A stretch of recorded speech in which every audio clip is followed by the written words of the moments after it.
Hello friends. आज का जो हमारा लेक्चर है ये वर्ड्सवर्थ पर एमसीक्यू सीरीज का हमारा सेकंड लेक्चर है। तो इस लेक्चर में हम फ्रेंड्स 50 जो क्वेश्चंस हैं इंपॉर्टेंट क्वेश्चंस का ये लेक्चर एक कलेक्शन है। एक एक क्वेश्चन को बड़े ध्यान से समझते चलिएगा। चलिए फ्रेंड्स लेट्स स्टार्ट। देखिए क्वेश्चन नंबर 51 है, in which year did Wordsworth add his preface to lyrical ballads. किस सन में प्रीफेस लिरिकल बैलेड में ऐड किया गया था।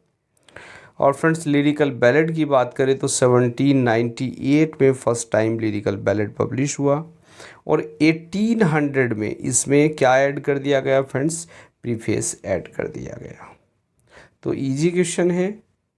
चलिए आगे बढ़ जाते हैं फ्रेंड्स सेकंड क्वेश्चन पर। Which poem these lines have been taken from, कौन सी पोएम से लाइन ली गई हैं। They flash upon that inward eye which is the bliss of solitude. Clear friends, they flash upon that inward eye, वे चमकते हैं आंतरिक आँख से, जैसे अंदर से कोई आँख चमकती है उसी तरह वो चमकते हैं। तो डेफिनेटली बात यहाँ किसकी हो रही है, daffodils, Tintern Abbey, prelude, the world is too much with us. तो फ्रेंड्स डेफिनेटली यहाँ बात ऑथर कर रहा है किसकी, डैफोडिल्स की। वर्ड्सवर्थ प्रिल्यूड इज प्रिल्यूड क्या है friends, autobiographical poem, philosophical poem, ballad और इलेजी। तो क्या है फ्रेंड्स, वर्ड्सवर्थ की जो प्रिल्यूड है वो डेफिनेटली क्या है, एक ऑटोबायोग्राफिकल पोएम जो प्रिल्यूड है उसको कहा जाता है। पोएट की ऑटोबायोग्राफी प्रिल्यूड कही जाती है। Wordsworth wrote a sonnet London 1802, London 1802। तो वर्ड्सवर्थ ने लिखी और किस पर लिखी friends, on Shakespeare, Milton, Ben Jonson, Cromwell. Definitely friends easy question है, जानकारी है अगर आपने थोड़ी सी भी तैयारी कर रखी है। तो ये किस पर लिखी गई, ये फ्रेंड्स लिखी इन्होंने मिल्टन पर। मिल्टन को मेमोरेट करते हैं इस पोएम में। The following lines are taken from the sweetest thing that ever grew beside a human door, कि वो सबसे प्यारी वस्तु थी जो कभी पैदा हुई beside a human door, एक मानव के घर पर। मीन्स किसी व्यक्ति, किसी इंसान के यहाँ पैदा होने वाली, जन्म लेने वाली वो सबसे प्यारी वस्तु थी। और डेफिनेटली किसकी बात यहाँ हो रही है, ये कौन सी पोएम है फ्रेंड्स, सोलिटरी पर, लूसी, डैफोडिल या माइकल। तो डेफिनेटली फ्रेंड्स ये जो लाइन है ये किससे ली गई है, ये जो लूसी से ली गई है। लूसी की यहाँ बात हो रही है कि वो सबसे प्यारी बच्ची थी जिसने किसी मानव के घर पर जन्म लिया था। चलिए friends, in the essay the prelude to the lyrical ballads William Wordsworth manifested the guideline, कि एक ऐसे था the prelude to the lyrical ballads के नाम से विलियम वर्ड्सवर्थ ने अपनी जो गाइडलाइन वहाँ मैनिफेस्ट की, वो क्या गाइडलाइन मैनिफेस्ट की देखते हैं friends. Ordinary life is the best subject for poetry, कि जो एक आम आदमी का जीवन है वो पोएट्री का सबसे अच्छा जो है वो सब्जेक्ट होता है। Everyday language is best suited for poetry, और जो प्रतिदिन हमारी जो आम बोलचाल की लैंग्वेज है वो पोएट्री की सबसे अच्छी लैंग्वेज होती है। देखिए फ्रेंड्स सबसे पहले पॉइंट की, चलिए पहले डिस्कस कर लेते हैं सारे ऑप्शन फिर बात करते हैं।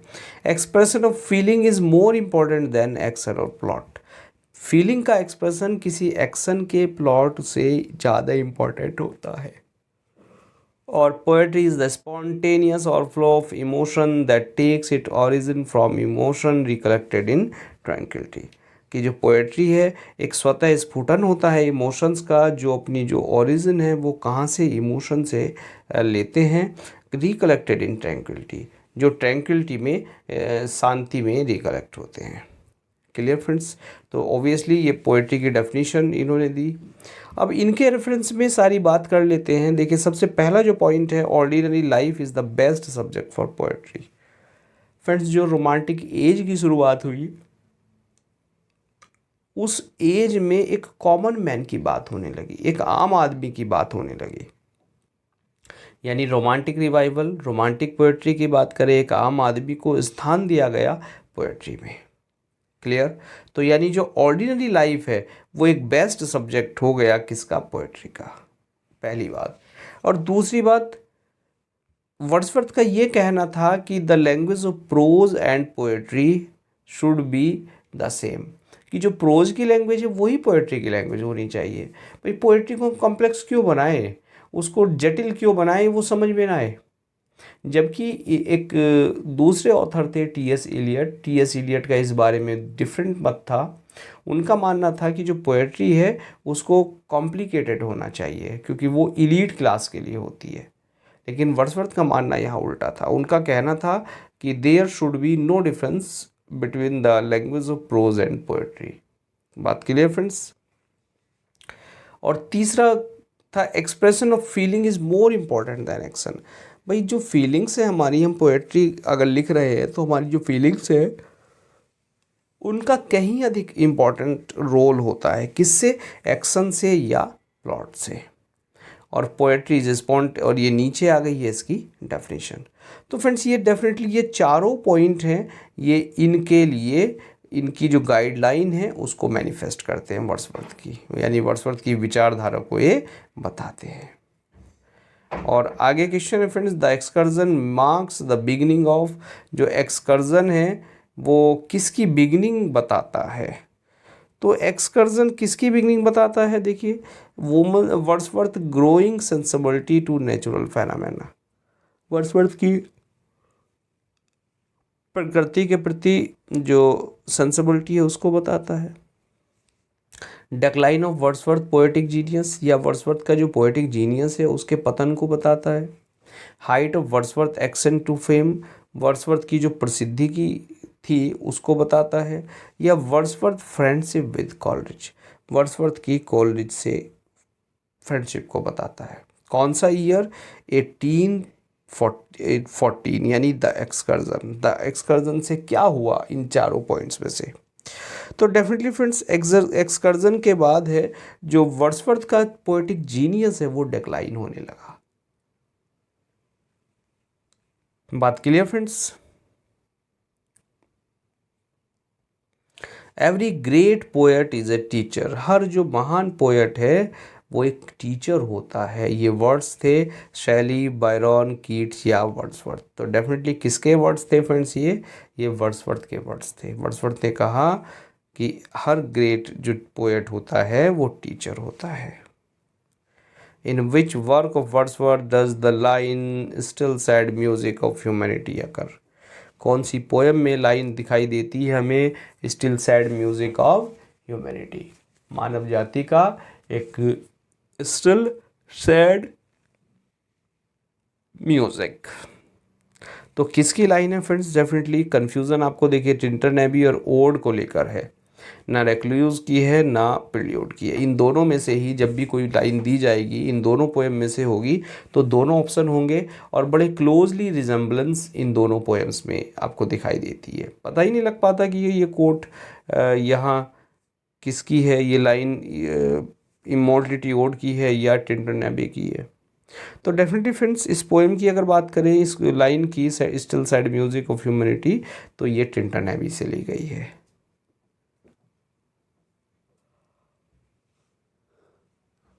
Emotions recollected in tranquility. The profound philosophy of Wordsworth was rejected by.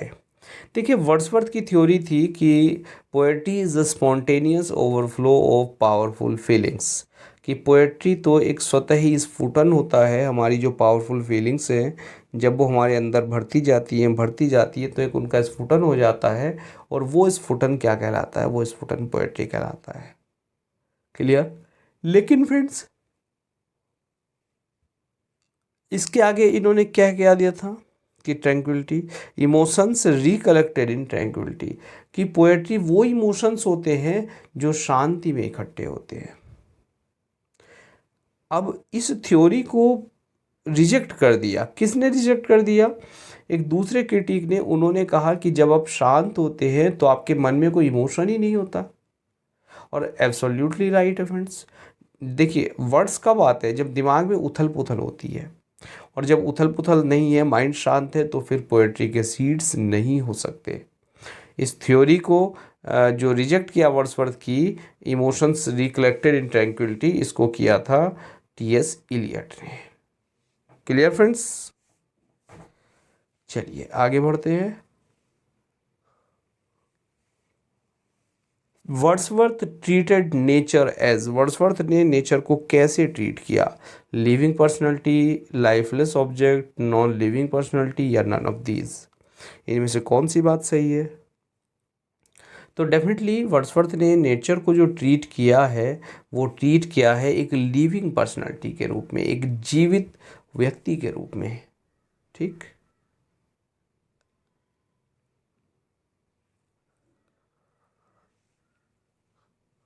Our birth is but a sleep and forgetting, हमारा जो बर्थ होता है वो क्या है? एक नींद है और एक भुलक्कड़पन है।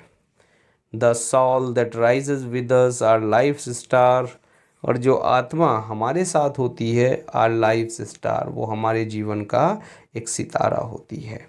Hath had elsewhere its setting, और जिसकी सेटिंग कहीं और से हमें दिखाई देती है। तो सबसे important line, our life is but a sleep and forgetting, कौन सी पोएम से है फ्रेंड्स? इमॉर्टलिटी ओड भी होगा, टिंटन एबी भी होगा, फ्रेंच रिवॉल्यूशन, प्रिल्यूड। तो बताइए चारों में ऑप्शन कौन सा है सही? Clear friends? चलिए सोच लीजिए, immortality ode, Abbey, French Revolution या प्रिल्यूड। तो ये जो लाइन है friends, our birth is a sleep and forgetting, ये लाइन है इमॉर्टलिटी ओड की। तो ये वाला ऑप्शन आपका ओके हो गया।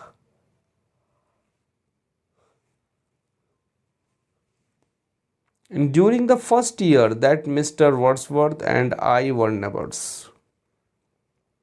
पहले साल मैं और विलियम वर्ड्सवर्थ जो पड़ोसी थे, our conversations frequently turned on to cardinal points of poetry, who commented, और हमारा जो कन्वर्सेशन था वो कहाँ तक पहुँच जाता था? वो पोएट्री तक पहुँच जाता था।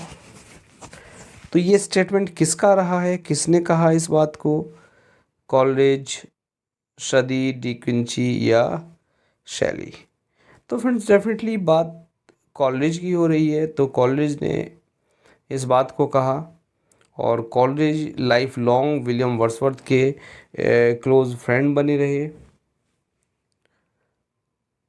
और एक जॉइंट वेंचर भी था दोनों का, आप जानते ही हैं, लिरिकल बैलेड्स के नाम से। In which poem Wordsworth these line occur, किस लाइन पोएम में ये लाइन आती है? We are laid asleep in body and become a living soul. Friends अभी आया है, देखिए कुछ क्वेश्चन बार बार आ रहे हैं, रिपीट हो रहे हैं। तो रिपीट होने का मतलब ये नहीं है आप क्वेश्चन को स्किप कर जाए, रिपीट होने का मतलब है क्वेश्चन आपको लर्न होना ही होना चाहिए। Clear friends? Wordsworth learned that words may build a princely thorn on humble truth.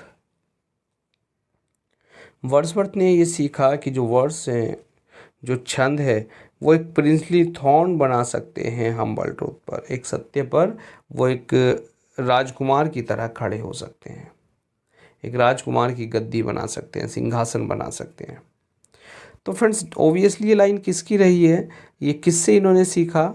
ये रॉबर्ट बर्टन, बर्न्स, ब्रीजेस या ब्लेयर? तो फ्रेंड्स ये सीखा इन्होंने रॉबर्ट बर्न्स से। तो ऑप्शन बी आपका ओके हो गया।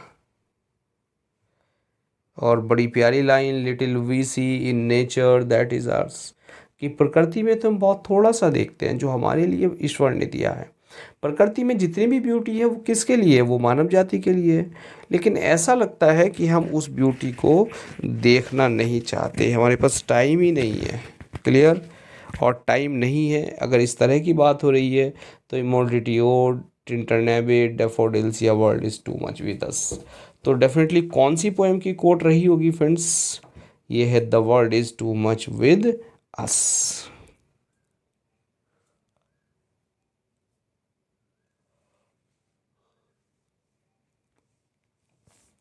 About which poem Wordsworth wrote, किस पोएम के बारे में वर्ड्सवर्थ लिखते हैं? There is not an image in which I have not observed, and now in my 73 year I recollect the time and place where most of them were noticed. कि मेरी there is not an image, कोई image नहीं है, और which I have not observe, जिसको मैंने observe ना किया हो। एंड नाउ, और अब 73 की एज में I recollect the time and place where most of them were noticed. अब मैं रिकलेक्ट कर रहा हूँ टाइम को और प्लेस को जहाँ मैं गया हूँ।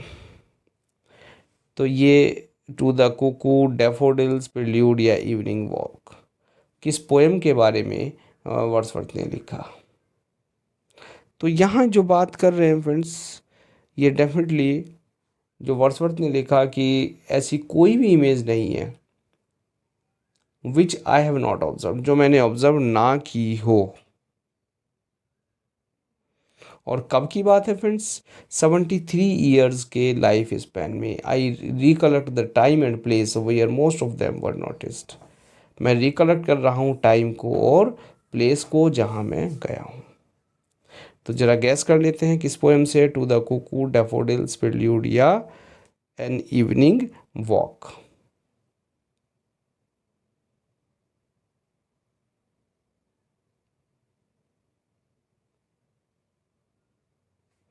तो डेफिनेटली फ्रेंड्स देखिए, जो वर्ड्स हैं ये किसके लिए कहे होंगे? ये प्रिल्यूड के लिए कहे होंगे। तो आंसर हो जाता है इसका the prelude. The sonnet, the world is too much with us is written by. TGT में क्वेश्चन आया है, कभी कभी बड़े इजी क्वेश्चन आ जाते हैं, और फ्रेंड्स नो डाउट 10-5 क्वेश्चन तो इस तरह के आते ही हैं, बड़े इजी वाले।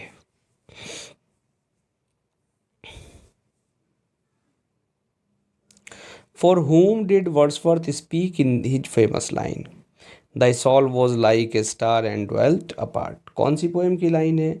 जॉन मिल्टन को लेके वर्ड्सवर्थ ने फेमस लाइन कही है, और किस पोएम में कही है फ्रेंड्स? मिल्टन, लंदन 1802 में। Which period Wordsworth career was marked with gloom? उदासी भरा कौन सा पीरियड कहा जाता है विलियम वर्ड्सवर्थ का?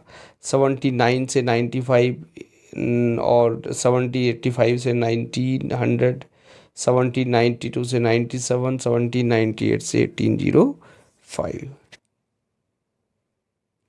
तो फ्रेंड्स विलियम वर्ड्सवर्थ के करियर की बात करें तो उदासी भरा पीरियड देखिए, जो 1798 से लेके तो इनके करियर की ब्लूमिंग थी, और वो कब तक रहा है? 1814 तक करियर इनके बिल्कुल उठान पर रहा है। तो 16 साल का जो पीरियड है ये तो इनकी लाइफ का पीक पीरियड रहा है। और फ्रेंड्स यहाँ ग्लूम वाले पीरियड की अगर बात कर रहे हैं तो ग्लूम कब रहा होगा? 1792 से लेके 97 तक। Clear friends? और आगे क्वेश्चन है, प्रिल्यूड कितनी बुक्स में लिखा? 12, 10, 14, 16। तो कितनी बुक्स में रहा है फ्रेंड्स? 14 बुक्स में प्रिल्यूड लिखा गया है। To whom is Wordsworth autobiographical poem the prelude addressed? किसको एड्रेस किया है इस पोएम को इन्होंने? जेनी ऑस्टिन, पोप, कॉलरेज या डॉक्टर जॉनसन? तो डेफिनेटली फ्रेंड्स जो क्लोज फ्रेंड थे और वो थे एसटी कॉलरेज, तो कॉलरेज को ये पोएम इन्होंने डेडिकेट की है। Wordsworth publish descriptive sketches and evening walk in.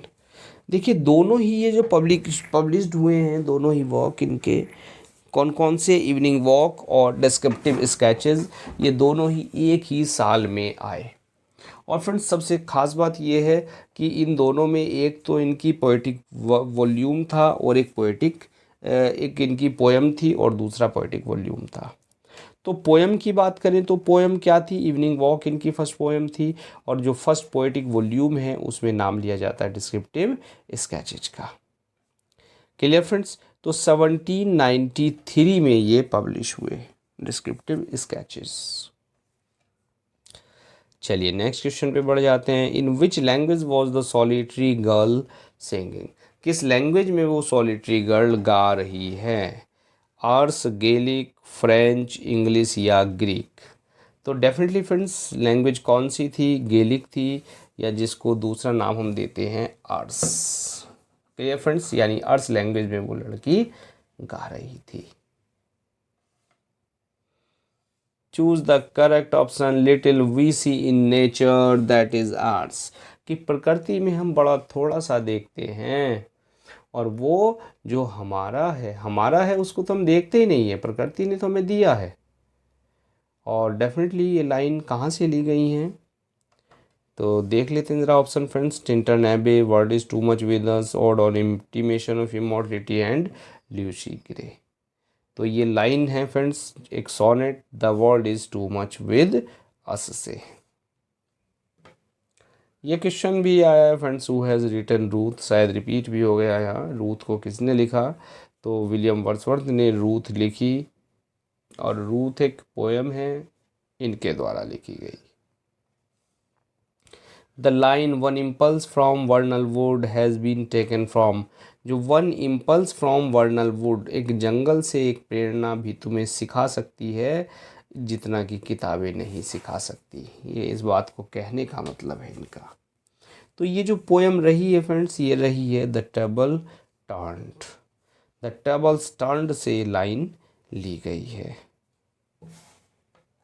She is in her grave and oh the difference to me, कि वो तो अपनी ग्रेव में है, वो तो अपनी कब्र में है, और यही मेरे लिए अंतर है कि वो तो कब्र में है और मैं यहाँ जिंदा हूँ। तो डेफिनेटली कौन सी पोएम की हम बात कर रहे हैं, she dwelt among the untrodden ways, solitary reaper, the kitten at play, और नन ऑफ दीज। तो कौन सी पोएम की बात हो रही है, she dwelt among the untrodden veg.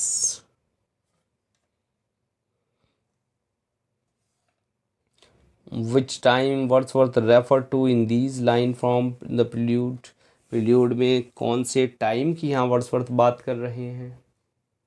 और फ्रेंड्स कौन से टाइम की हो रही है, देखिए Europe at the time was thrilled with Joy, कि यूरोप तो उस समय आनंद के शिखर पर था। France standing on the top of golden hours, और जो फ्रांस है वो अपने स्वर्णिम समय पर था। And human nature seeming born again, और ऐसा लगता था कि जो ह्यूमन नेचर है वो दोबारा जन्म ले चुकी है। तो फ्रेंच रिवॉल्यूशन, और बिगिनिंग ऑफ रोमांटिसिज्म, और सेलिब्रेटिंग हिज पोएट लॉरेटशिप। तो कौन से ऑप्शन की बात कर रहे हैं, तो डेफिनेटली फ्रेंड्स यहाँ जो बात कर रहे हैं the period of French revolution, यानी ये वाला ऑप्शन आपका ओके हो गया। Who among the following has written Peter Bell, Peter Bell किसने लिखी, वर्ड्सवर्थ ने लिखी। डेफिनेटली फ्रेंड्स इजी क्वेश्चन है, नो प्रॉब्लम। चलिए, Wordsworth has express views on transmigration of the soul, transmigration of the soul, आत्मा का ट्रांसमाइग्रेशन, उस पर वर्ड्सवर्थ ने अपने व्यूज दिए हैं। और वो किस में दिए, द प्रिल्यूड, और टू ड्यूटी, एक्लेस्टिकल स्केचेस, और odd on the intimation of immortality. तो कौन सी पोएम रही है जिस पे वर्ड्सवर्थ ने अपने जो व्यूज़ हैं वो आत्मा की जो ट्रांसमाइग्रेशन है उस पर वो दिए हैं। तो डेफिनेटली फ्रेंड्स अगर इमॉर्टलिटी ओड की थीम की बात करें तो इसमें जो ट्रांसमाइग्रेशन ऑफ द सॉल है वो इन्होंने बताया है। The sweetest thing that ever grew beside a human door, किसको बताया है, लूसी को बताया है। Our birth is but sleep and forgetting, friends बार बार क्वेश्चन आ रहे हैं। एक्चुअल में सारा काम मैंने टाइप सेटर को दे दिया था तो उसने बस कर दिया काम, कहीं क्वेश्चन रिपीट कर दिए बिना ध्यान दिए, दो बार टाइप कर दिए। चलिए कोई बात नहीं, इस बहाने आपका रिवीजन तो हो रहा है कि हमारी जो लाइफ है वो क्या है, हमारा जो जीवन है वो बर्थ है हमारा, एक स्लीप है एंड फॉरगेटिंग है। तो कौन सी पोएम में है फ्रेंड्स, इमॉर्टलिटी ओड से ये लाइन ली गई है।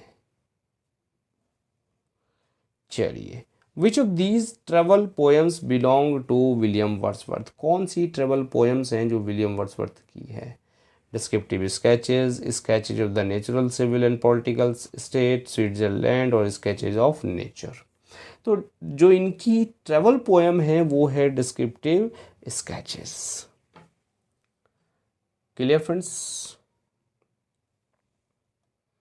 Emotions recollected in tranquility, the profound philosophy of Wordsworth was rejected by T.S. Eliot. Eliot ने इस थ्योरी को रिजेक्ट कर दिया था। और Wordsworth prelude was completed in, कब कंप्लीट हुआ? वो कंप्लीट हुआ फ्रेंड्स 1805 में। Which work of Wordsworth was criticized in Edinburgh Review with its insolent? और किस वर्क को इनके एडिनबर्ग रिव्यू में क्या हुआ? क्रिटिसाइज किया गया इस बात को कह के कि दिस विल नेवर डू, ऐसा नहीं चलेगा। तो किस वर्क को कह के किया गया था friends this will never do? Excursion, borderer, Peter Bell और लूसी ग्रे। तो डेफिनेटली फ्रेंड्स ये जो क्रिटिकल कमेंट रहा है, ये रिमार्क ये एक्सकर्जन को लेके किया गया।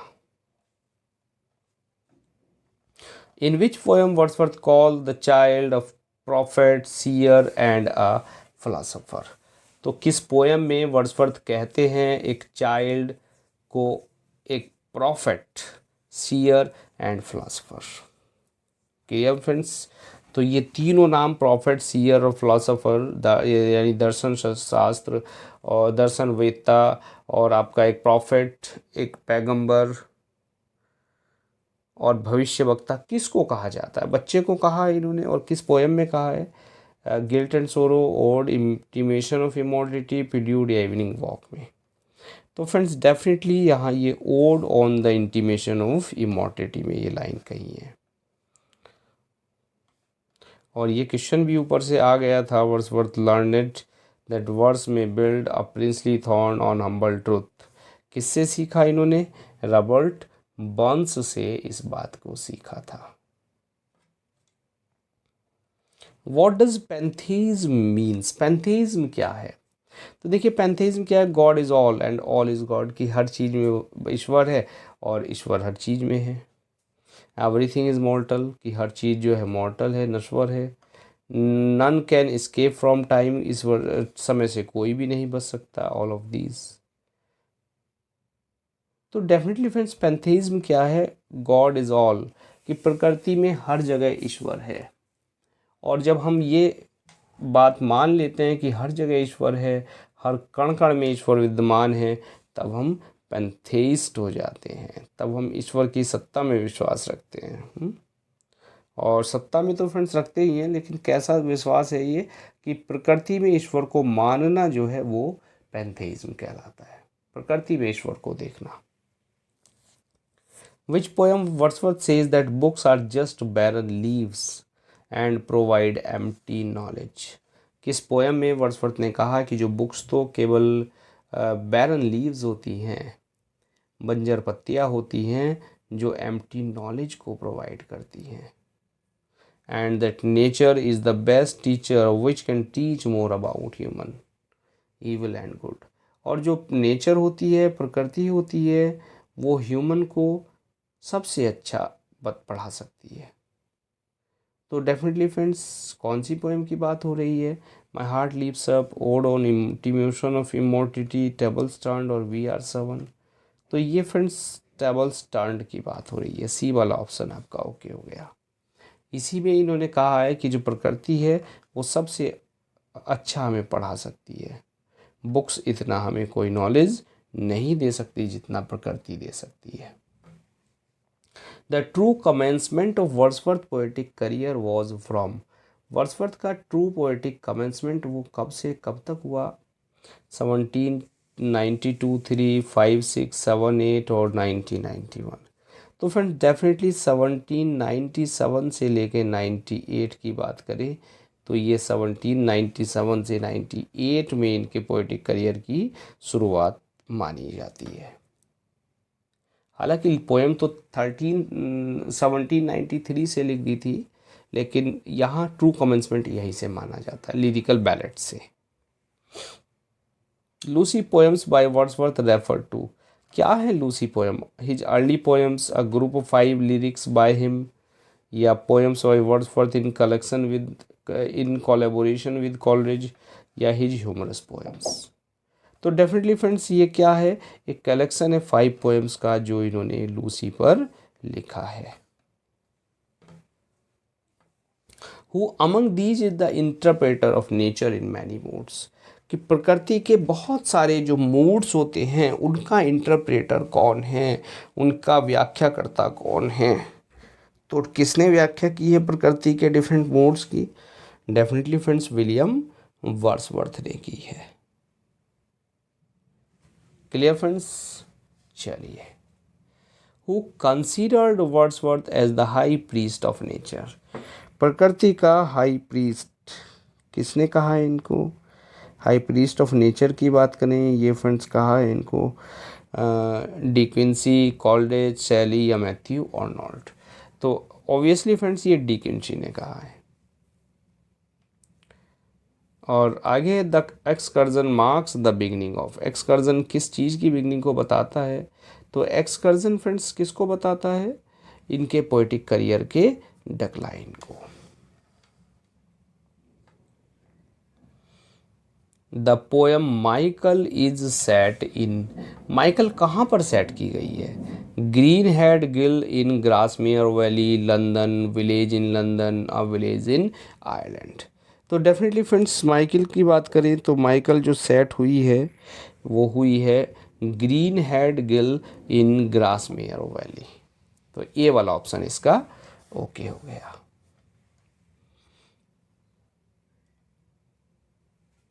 चलिए, which poem is not included with Wordsworth Lucy poems, कौन सी पोएम लूसी पोएम में नहीं शामिल है? Even though it is a poem that mentions a character named Lucy, यद्यपि इस पोएम में एक जो कैरेक्टर है वो लूसी के नाम से है। तो कौन सी नहीं है फ्रेंड्स?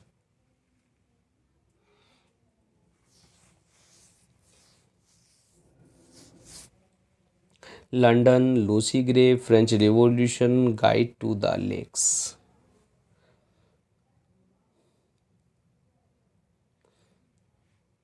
फ्रेंड्स लूसी के नाम से और किसी में कोई कैरेक्टर नहीं है। लूसी ग्रे की बात करें तो जो 5 पोएम्स हैं इनकी लूसी के नाम पे, जस्ट ए मिनट फ्रेंड्स, हाँ क्वेश्चन थोड़ा डिफरेंट है, ये पूछ कुछ और रहा है। देखिए जो लूसी ग्रे है, ये लूसी ग्रे के टाइटल पे कोई पोएम नहीं है। एक्चुअल में जो ये पोएम्स हैं, ये 5 पोएम्स हैं लूसी पे जो बेस्ड हैं, इनमें किसी का भी टाइटल लूसी ग्रे नहीं है। वो जो टाइटल है, जो पोएम की फर्स्ट लाइन है, वो ही इन 5 पोएम्स का टाइटल है। Clear friends? Every great poet is a teacher are the words of, किसके वर्ड्स थे? किसने कहा हर जो पोएट होता है वो एक टीचर होता है? वो कहा विलियम वर्ड्सवर्थ ने। She gave me eyes, she gave me ears, उसने मुझे आईज दी, उसने मुझे ईयर्स दिए, and humble cares and delicate fears, humble care करना सिखाया, फियर्स दिए। तो ये किसको रेफरेंस कर रहे हैं? रिवर बाय, एंटीवेलन, डोरोथी वर्ड्सवर्थ या एंसेस्ट्रल स्कॉटलैंड। तो डेफिनेटली फ्रेंड्स यहाँ जो बात कर रहे हैं वो डोरोथी वर्ड्सवर्थ की बात कर रहे हैं। जो उनकी सिस्टर थी डोरोथी की बात वो यहाँ कर रहे हैं। Clear friends? तो चलिए 100 क्वेश्चन हमने 100 तक डिस्कस कर लिए, यानी 50 क्वेश्चंस इस लेक्चर में हमने डिस्कस किए। चलिए फ्रेंड्स मिलते हैं नेक्स्ट लेक्चर में बाकी 50 क्वेश्चंस के सेट को आगे बढ़ाते हुए। Now thanks for watching this video.